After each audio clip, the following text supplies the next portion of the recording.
Assalamualaikum warahmatullahi wabarakatuh. Masih bersama Bu Uli. Aku esok mau neng pasar. Ameh tuku apa bingung. Golek apel ijo gak ono. Terus akhirnya aku tuku giatot. Iki giatot, iki sawut, iki gethuk alus, iki gethuk campur. Iki mau gur 7.000 semene iki mau. Iki mau jakne aku arep njipuk tiwul, kleru sawut, wis ora apa-apa lho. Iki serba perpohongan. Iki mau pasare ning stasiun.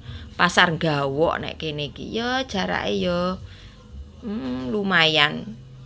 Ya lumayan adoh bagiku.